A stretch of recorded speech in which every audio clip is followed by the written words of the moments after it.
The rangers warned me not to look at the man in my peripheral vision. I'm a photographer, so I tried to take his picture instead. I'm a wildlife photographer. It's a career built on patience, stillness, and the ability to become just another silent, uninteresting part of the landscape. I've spent weeks at a time utterly alone in the vast, remote corners of national forests. My only companions were the whispers of the wind and the patient clicking of my camera's shutter. I've waited 14 hours in a cramped blind, motionless, just for a 3-second glimpse of a reclusive pine marten.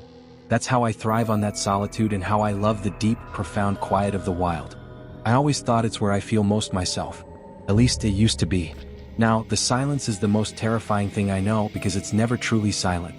And the solitude is a lie because I am never, ever truly alone. This all started 3 months ago. I was on a long-term project in a massive, sparsely populated national forest. It's a primeval sort of place, full of ancient Douglas firs that tower like cathedral spires, their tops lost in a perpetual mist. My goal was to capture a portfolio of the elusive Cascade red fox, a beautiful but notoriously shy creature.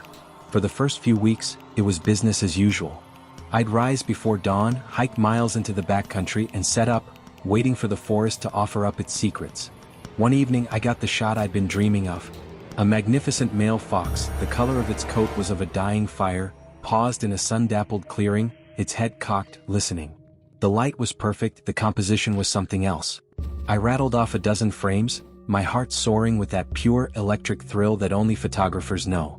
Back at my base camp that night, I eagerly loaded the photos onto my laptop. I scrolled through and there it was. The money shot. The fox was perfectly in focus, its eyes were sharp and intelligent. The background was a beautiful, soft bouquet of green and gold. It was perfect, except for the smudge. In the upper right-hand corner of the frame, there was a strange vertical blur of white light. It was out of focus, just an artifact, but it was annoying. It looked like a lens flare, but the sun was behind me. It made no sense. I checked the other frames. It was there, in the exact same spot, in every single one. A persistent, ghostly slash against the otherwise perfect image. I sighed, chalking it up to some weird internal reflection in my lens, and made a mental note to clean all my gear thoroughly. A week later, I was photographing a herd of elk by a river at dawn. Again, a perfect morning. The mist was rising off the water, the great animals were silhouetted against the nascent light. It was a primordial, beautiful scene. I took hundreds of photos, and when I reviewed them later, the smudge was there. Different location, different time of day, different lens. But the same vertical, out-of-focus slash of white light, always in the upper periphery of the frame. Now, I was more than annoyed. I was obsessed. I thought to myself that it was a consistent technical problem, something I needed to solve. Was it a scratch on my camera sensor? A flaw in the shutter mechanism? I spent 2 full days troubleshooting, running diagnostics, taking test shots of blank surfaces. I found nothing. My gear was, by all accounts, in perfect working order. The only way to solve it was to recreate the conditions. I went back to the clearing where I'd photographed the fox. I set up my camera on a tripod in the exact same spot, at the exact same time of day. I framed the shot identically. And then I waited. My goal was to see the flare appear through the viewfinder before I took the picture. I sat there for hours, still as a stone, my eye pressed to the camera. The sun dappled the clearing. A gentle breeze rustled the leaves. The forest was quiet. But as the afternoon wore on, a new feeling began to creep in. A low-grade, primal hum of anxiety. It was the feeling of being watched. It's a sensation every creature in the wild knows. A prickling at the back of your neck, a sudden, cold awareness that you are no longer just an observer but are also the observed. I slowly, carefully scanned the tree line, my eyes searching for the glint of an eye, the twitch of an ear. I saw nothing, but the feeling grew stronger.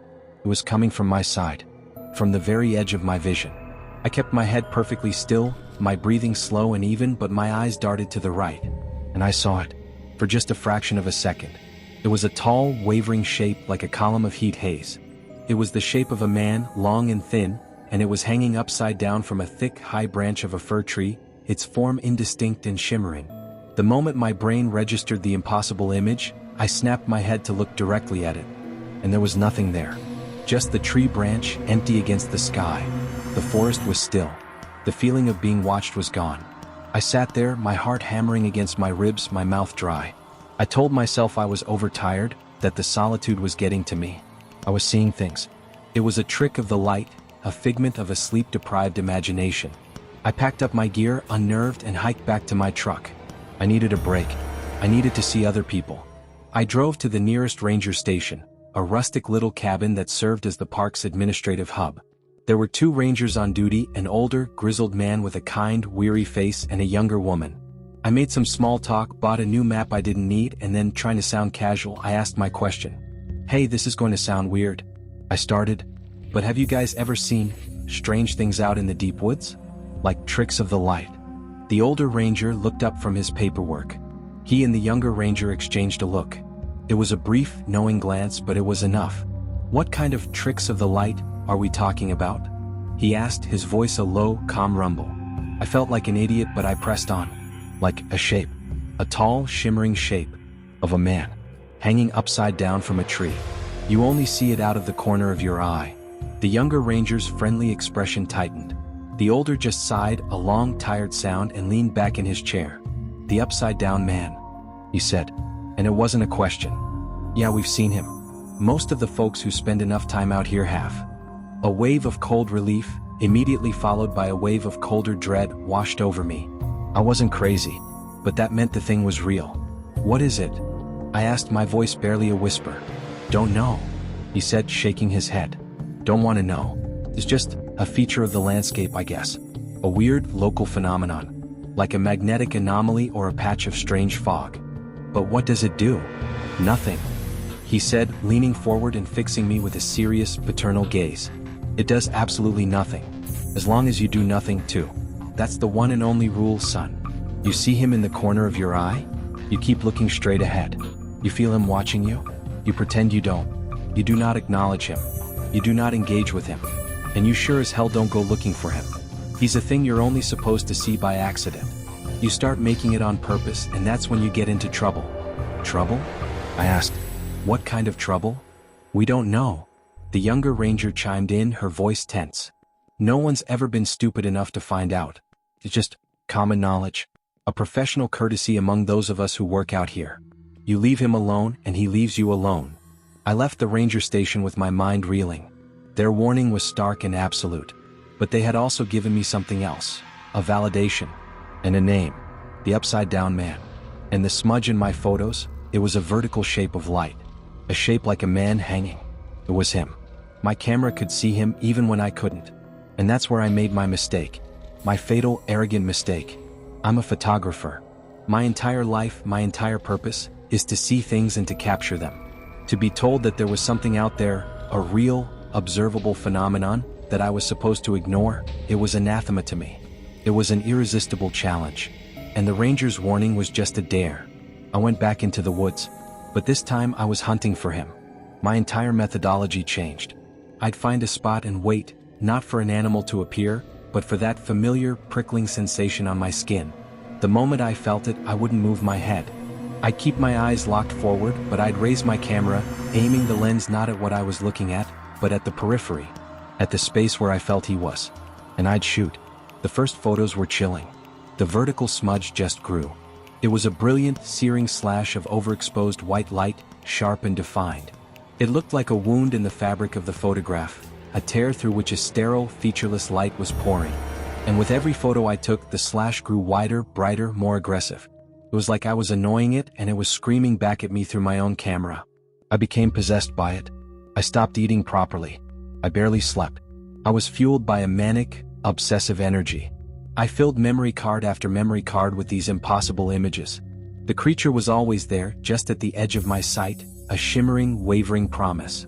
And I kept shooting, trying to get a clearer image, trying to resolve that blinding white light into a discernible form. Then my camera died. I was in a deep, mossy canyon. The feeling of being watched was a palpable, heavy pressure on my right side. I raised my camera, aimed it into the periphery, and pressed the shutter. The resulting image on the small LCD screen was pure, blinding white. A completely blank frame. I tried again. White. I aimed it at my own feet. White. He had broken it. Or more accurately, he had filled it. My camera could now only see the blinding, featureless light of his presence. It was useless. Any sane person would have stopped then. They would have taken the ranger's warning to heart and gotten the hell out of there. But I wasn't sane anymore. My obsession had burned through my reason. The loss of my camera just felt like a challenge, and now I would have to use my own eyes. I continued the hunt. I would walk through the woods until I felt the familiar presence. Then I would stop and I would try to see him. I'd keep my head pointed forward, but I'd strain my eyes to the side, trying to resolve the shimmering, wavering shape in my peripheral vision. I try to hold it, to focus on it, to force it into clarity. And that's when the smudge moved from my photos to my own vision. It started as a small, barely noticeable floater in the corner of my right eye. A tiny, translucent blur. I assumed it was an eye strain, but it didn't go away. And every time I went on one of my hunts, every time I tried to force my eyes to see the creature directly, the smudge would get a little bigger, a little more opaque. It was turning from a translucent blur into a patch of milky, white fog. I was in the woods, trying to focus on the shimmering shape hanging from a distant branch, and as I strained, I saw the white fog in my own eye physically expand, spreading like a drop of milk in water. And I finally understood. With a clarity so profound and so terrifying it felt like a physical blow, I understood what was happening. It was that he couldn't be seen directly. His very nature was to exist at the edge of perception. And by trying to force him into the center, by trying to capture him, first with my camera and then with my own eyes, I was violating the fundamental rule of his existence. And he was fighting back. He was erasing the part of my vision that I was using to see him. He was a blind spot. A living, predatory blind spot. And he was growing, feeding on my sight. The panic that hit me was unlike anything I have ever known. It was the terror of a man realizing the weapon he has been firing is powered by his own blood. I was deep in a remote wilderness and I was going blind. I ran. It was a clumsy, stumbling, panicked flight. I tripped over roots I couldn't see properly, crashed through branches that seemed to come out of nowhere. The white fog in the corner of my eye seemed to pulse and swirl with every frantic beat of my heart. I finally made it back to my truck, my body bruised and scratched, my mind a screaming wreck. I drove out of that forest and I have not been back. That was a month ago. The white patch in my vision hasn't gone away. I've seen 3 different ophthalmologists and a neurologist. They've run every test imaginable. My eyes, they tell me, are perfectly healthy. There is absolutely nothing physically wrong with them. They think I'm having a complex psychological episode brought on by stress and solitude. I knew it wouldn't be that easy. I thought the connection was through the photos. I thought they were the anchor. So last week I built a bonfire in my backyard. I took every memory card, every hard drive, every single print I had made of the white slashes, and I burned them. I watched until they were nothing but a pile of melted plastic and gray ash. I felt a sense of relief, exorcism if I may say. It didn't work. He's not just in the forest anymore. He followed me home. He's here with me now as I type this. Not in the room, not in the house. He's in the corner of my eye.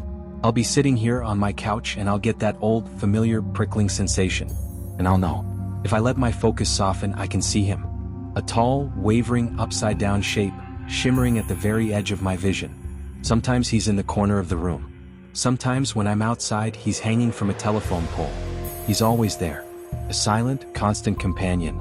The Rangers were right. The only rule is to ignore him. And now that is my life. I live in a state of constant, vigilant denial. I can never turn my head too quickly. I can never let my eyes wander. I have to consciously, actively not see the thing that is always there.